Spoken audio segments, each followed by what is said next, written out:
Hello, I'm Rogan. Welcome to the last video for Deaf Awareness Month. Today I will be discussing something that is a big problem really everywhere. Today I'm wanting to talk about inspiration porn. Most of the people in the disabled community probably know what that means, but just to let you know, in the comments I'll be changing things a little bit just because I'm not going to actually be talking about porn. So I don't want YouTube to demonetize me for that, so I'm just going to use another way to try and remedy that. I hope it works. We'll see. So the word was created in 2012 by Stella Young, who is a disabled advocate. Disability porn means when someone looks at the disabled community as something to just be inspired by. This is a problem because this objectifies disabled people, and it just looks at them as something to only be inspired by whenever they're really just living their everyday lives, not doing anything special. And I will talk a little bit more about Stella Young and why she created the word and her feelings about it, so go ahead and check out the information in the description.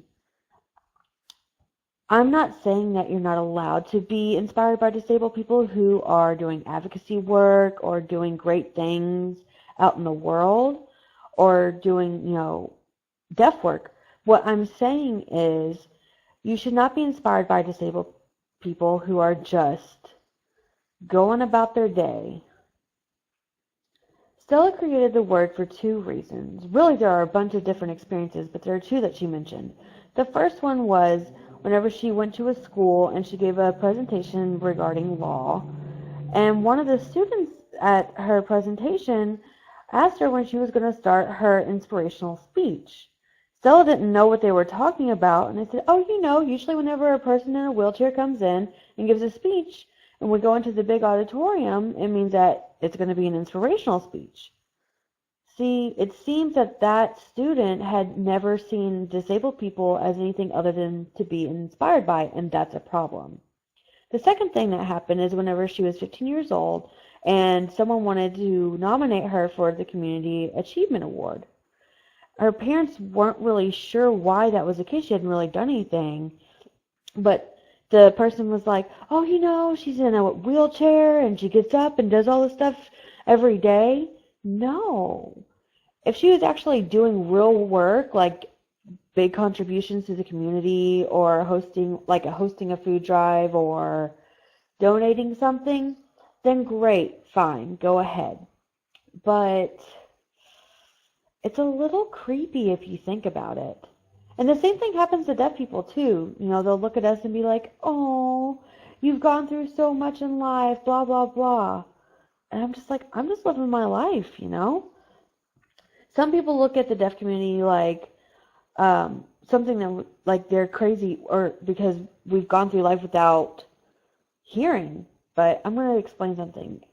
Many of us have grown up being deaf. It's not really something to be inspired by. Yes, we do have to figure out different ways to navigate through life, but that's not really anything special. I don't think I could really say anything else that Stella hasn't already said in her video. So I'll go ahead and let you watch that in her TED Talk.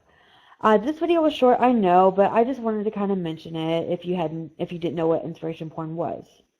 So I guess that's it for Deaf Awareness Month. I will have a theme for next month as well, and I'll be doing the same thing as I did for this month. Some videos will be related to the theme, some videos will just be random. And the theme for next month is, that's right, LGBTQ plus History Month. I will be making a lot of different videos. I already have a list of a few historical events that I'm wanting to focus on, but if you know of any specific events in history related to LGBTQ plus that you would like me to talk about, go ahead and let me know in the comments below. If you'd like to support me financially, you could please subscribe to my Patreon or my Ko-fi and donate there. Follow all my social media handles, and I will see you guys next time.